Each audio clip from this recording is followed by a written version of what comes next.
What's going on, gamers? J Money here, and I'm bringing you a StarCraft 2 Heart of the Swarm commentary. This is going to be a one-on-one Zerg versus Protoss matchup, and it's between two of my favorites, and it is going to be on the map Newkirk City. Before we get into the commentary, I do want to wish my very best to pretty much everyone on the East Coast. If you guys haven't heard or seen my two videos before, there was a major blizzard that hit pretty much New York, New Jersey, Connecticut, Boston, and I know here in Connecticut we're 3.5 feet under snow depending on where you are. So guys, wish you all the best, and hopefully you'll get dug out relatively soon. But with that being said, let's get to the introduction of our players. On the bottom left-hand corner, we do have our blue Protoss player. His name is Mr. Special Tactics WhiteRa. On the bottom right-hand corner, we do have our red Zerg player. His name is LiquidTLO, and I will personally give him the nickname the Innovator of Beta, because he always ends up coming out with a really random strategy, and he always ends up coming out on top. And with that being said, yeah, let's get to it. Let's see some action. With everything going on right now, it does look like our Zerg player is getting ready for the expand once he hits that 300 minerals, and there goes the hatchery. He is going hatchery first, which would leave him in a little bit of danger if WhiteRa decide to go forge first. A little chance of getting cannon rushed, but as we see, WhiteRa isn't the type of guy to do that. Absolutely not. He is going to go Nexus first. These two do have a lot of history together. They do play each other a lot. If you have been following the games in beta or even in Wings of Liberty, you see a lot of their games. So both of them have enough respect for each other, not to cheese or get too crazy. We did see the probe doing a little bit of zapping on the hatchery, but nothing really big going on. We do have the spawning pool finally going down, so we will start to see pretty standard play from here. The one thing I'm looking forward to see is what is WhiteRa going to be doing. As of late in beta, he's been really taking advantage of pretty much all of the new units. Pretty much when oracles were absolutely horrible, they couldn't attack anything, they could pretty much drop time warps, and that was about it. Again, they had their envision and stuff like that. WhiteRa would be doing things with them that just made my jaw drop. He would be running around the entire map, dropping the time warps. He would have like 4 or 5 of them hitting all of the expansions almost simultaneously, dropping the entombs where pretty much all these mineral fields would have little force fields around them, and you would have to attack and break them down. It was absolutely insane. But no one really used it because, quite frankly, the Oracle was just a really bad unit back then. But now it does seem like everything is starting to shape up, and WhiteRa is still making pretty much air toss just look like air boss. I mean, at this point in time, if you've been seeing a lot of games, people just don't really know how to handle it at this point in time. Yes, in Wings of Liberty, you did see people mass void rays, do Phoenix openers, like 5 Phoenix, harassing the middle line, but you never saw a full army that's dedicated to air before. So a lot of people are just struggling to be able to handle it. However, here actually comes the Stargate now, so it does seem like WhiteRa will be going that way anyways. But I'm really interested to see is how Mr. TLO will be able to handle what WhiteRa throws at him. Pretty much in the last couple WhiteRa games I did see, he really did fall in favor of the Oracle play. So I'm pretty curious to see if that's what he's going to be doing now, or if he's going to be going with the standard Wings of Liberty Phoenix opening. Whatever we go, we have WhiteRa going air, and that just means a whole bunch of fun for all of us. Other than that, we do see Warp Gate Research on its way. Our Zerg player did drop the third hatchery down, and he's starting to get it saturated. Queen's starting to walk over. So this queen will, wow, a little squeak right there going through puberty, but that's okay. This queen, as you see, is going to be mainly used to be pooping out those creep tumors, trying to spread out as much creep as absolutely possible. we do have our Stalker trying to grab access to the bottom Zelnaga Tower just for a little bit of map control. However, our Stalker did decide to take a little peek in at this third, and he will be greeted by 2 queens. This Stalker, there he goes, will have to run out because one Stalker cannot be 2 queens. Just not possible. And now we do see one of the Overlords starting to sneak its way in. We should see a pylon. We should see a Stalker warped in relatively soon to pretty much kick this guy right on out of the base. However, we do see 1, 2, 3 of the Oracles are queued up and ready to go. Once we see the third Oracle, it should be on its way to harass and possibly get some damage done. We do see 2 Spore Crawlers on the way, which is one is going to be in front of the third. And where's the other one? Oops. Sorry, guys. There's one of them. Where's the other one? I'm not quite sure. We'll have to figure it out. But it's not in the main. So with the main wide open right now, and here's the other one in the front of the base again. The bases aren't actually too prepared for a air harass. We do see the Oracles are on the way to do some harass, and with only a couple queens to protect it, I don't see TLO being able to handle this too efficiently. I mean, we do have an infestation pit on the way. We do have a Hydralisk den on the way, but other than that, there's real no protection because 3 Oracles can absolutely destroy a queen. Actually, I think in a one-on-one fight, an Oracle would end up winning.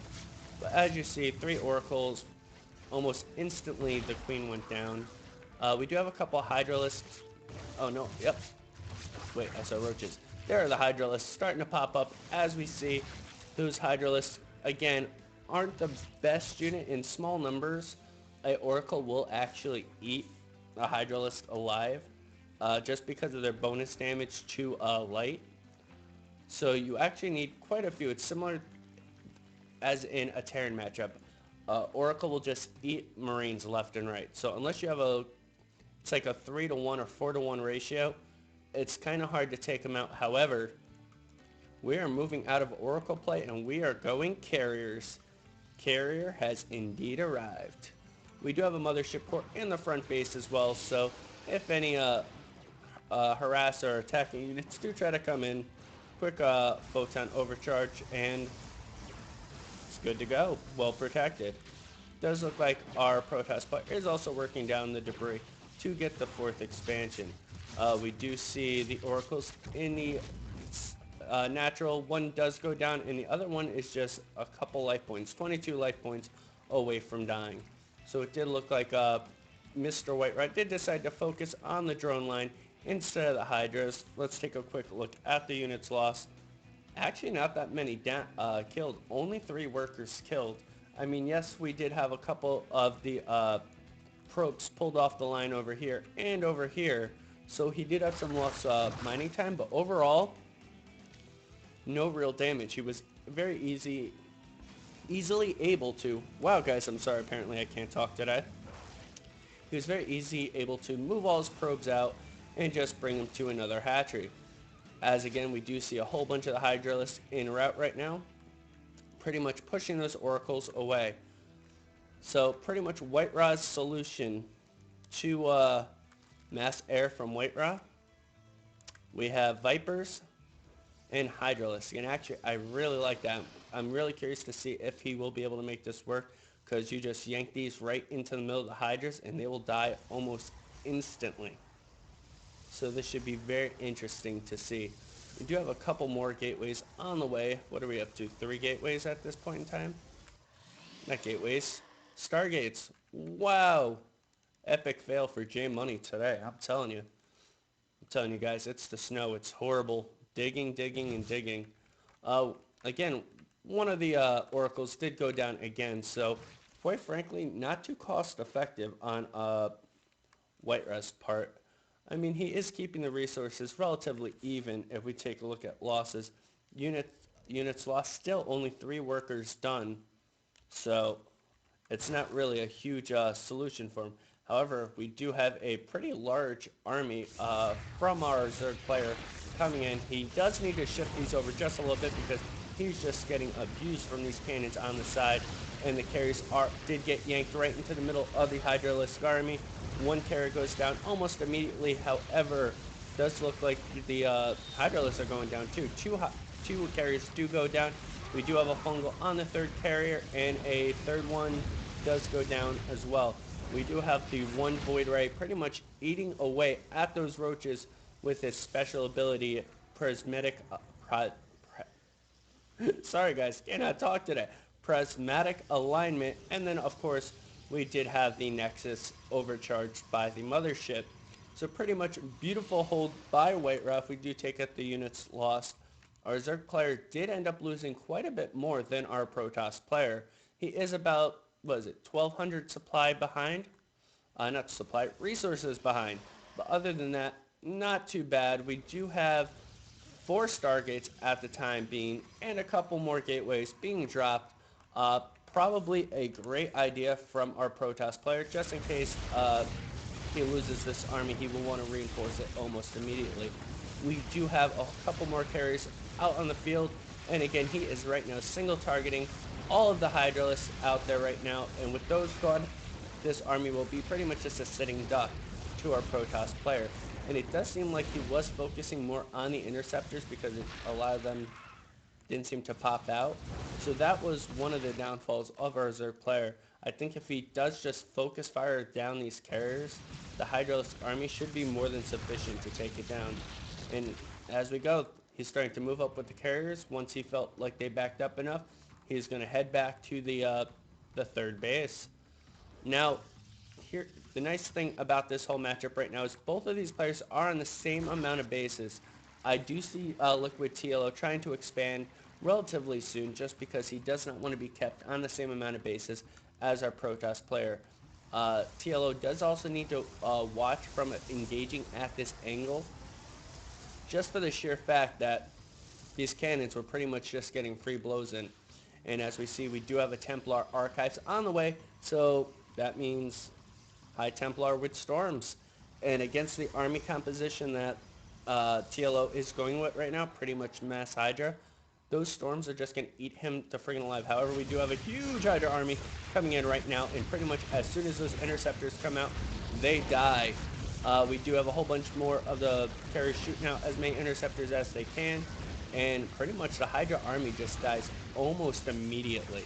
However, with no interceptors, no carriers are pretty much useless. So these carriers are going to have to back up at least for a little bit until they rebuild at least a couple of their interceptors. And with those carriers backing off, these Hydras will be able to have a field day because they could single target down those cannons extremely quickly. However, it does look like a lot of the carriers have rebuilt at least some of their interceptors. So here they come for round 2. And as we see, this Hydralisk army is dropping very quickly. And again, he isn't really focusing down these carriers. He did take down the Nexus, which is a small victory for our Zerg player. But his entire army almost got obliterated right there. We do have some more Hydras starting to run across the map, meeting at the halfway point. But he does need to keep an eye on that, and he needs to start single targeting these down. It's not like TLO to just let his army attack randomly into the interceptors. I mean, he did have a small victory, again, with the Nexus, and it does look like he ended up killing the Mothership Core as well. But if he doesn't get some big hits in very soon, I'm not quite sure how he is going to be able to handle WhiteRa's Air Force. We do have almost double the resources lost, so this is going to be pretty much, I think, in the next 1 or 2 engagements is going to decide the outcome of this battle, especially since at this point in time, a Zerg player normally wants to be banking quite a bit of minerals, and he hasn't had the ability to do so. And as we take a look, we do have a whole bunch of High Templars coming in right now. Oh, this could be very bad for TLO if he doesn't see these guys coming. And oh my god, the Storms! Oh my god, the Hydralisks just melt away. And there's the GG. Wow. That was disgusting. Well, guys, hopefully you did enjoy the matchup. If you did, feel free to hit the subscribe button on the screen right now. It would mean a whole lot to me. Thank you very much for watching the video, and hopefully you all have a wonderful, wonderful evening. Thanks, guys.